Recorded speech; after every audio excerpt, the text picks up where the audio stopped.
আসসালামু আলাইকুম, আমি সাজিদুর রহমান। স্বাগতম দ্য গোল্ডেন পাস্টের তৃতীয় পর্বে।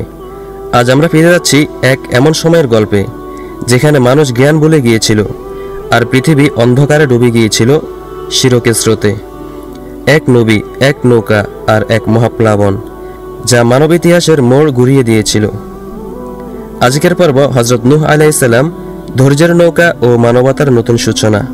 হযরত নূহ আলাইহিস সালাম ছিলেন হযরত ইদ্রিস আলাইহিস সালামের পরবর্তী নবী। তার বংশধারায় আদম আলাইহিস সালাম এর নবম প্রজন্ম। তার সময়ে মানুষ আল্লাহর ইবাদত ছেড়ে তার বদলে উপাসনা শুরু করেছিল ওয়াদ, সুয়া, ইয়াগুস, ইয়াউক ও নাসর নামের পবিত্র ব্যক্তিদের মূর্তির। মানুষ ভেবেছিল এই মূর্তিগুলো তাদের কাছে আল্লাহর সুপারিশ করবে, কিন্তু ধীরে ধীরে সেই ভক্তি পরিণত হলো পূজায়, আর পূজা পরিণত হলো শিরকে। আল্লাহর নাম মুছে গেল মানুষের মুখ থেকে, আর অন্যায়, বেবিচার ও জুলুমে ভরে গেল পৃথিবী। এই অন্ধকার যুগে আল্লাহ প্রেরণ করলেন এক ধৈর্যশীল নবী, নূহ আলাইহিস সালাম। তিনি 950 বছর ধরে দাওয়াত দিয়েছিলেন। দিনে রাতে, প্রকাশ্যে গোপনে, সবভাবে মানুষকে বলতেন, হে আমার জাতি, তোমরা আল্লাহর উপাসনা করো, তাকে ভয় করো আর আমার আনুগত্য করো। কিন্তু অধিকাংশ মানুষ তাকে উপহাস করত।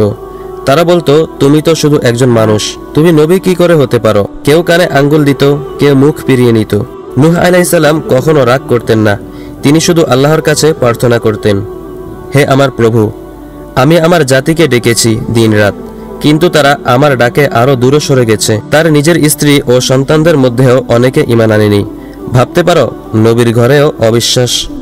কিন্তু তিনি তবুও হার মানেননি।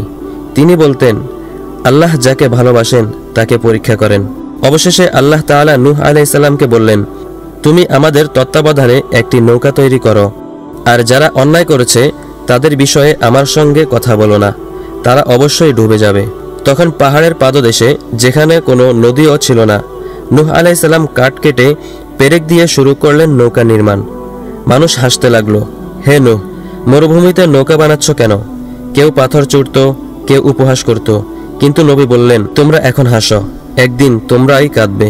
একদিন হঠাৎ পৃথিবী কেঁপে উঠল, আকাশ খুলে গেল, বৃষ্টি পড়তে লাগলো অজরে, আর মাটির নিচ থেকে ফোয়ারার মতো পানি ফেটে বের হলো। আল্লাহর নির্দেশ এলো, প্রত্যেক প্রাণী থেকে এক জোড়া করে নৌকায় তুলে নাও, আর তোমার পরিবার ও বিশ্বাসীদেরও তুলে নাও। নূহ আলাইহিস সালাম সব প্রাণীকে জোড়ায় জোড়ায় তুললেন, হাতি, পাখি, হরিণ, বিড়াল, এমনকি পোকামাকড় পর্যন্ত। নৌকাটি ভরে গেল জীবনের কোলাহলে, কিন্তু তার মধ্যে ছিল এক ভয়ঙ্কর শোক। নবীর নিজের ছেলে কানাআন ছিল বাইরে, অবিশ্বাসীদের সঙ্গে। নূহ আলাইহিস সালাম চিৎকার করে বললেন, হে আমার ছেলে, এসো, আমাদের সঙ্গে নৌকায় উঠো, অবিশ্বাসীদের সঙ্গে থেকো না। ছেলে বলল, আমি পাহাড়ে আশ্রয় নেব, বন্যা আমাকে ছুঁতে পারবে না। নূহ আলাইহিস সালাম বললেন, আজ আল্লাহর নির্দেশ থেকে কেউ রক্ষা পাবে না। এমন সময় ঢেউয়ের মাঝে দুজনের মাঝখানে আলাদা হয়ে গেল জলরাশি। ছেলে ডুবে গেল, আর পিতা দাঁড়িয়ে দেখলেন চোখে জল নিয়ে।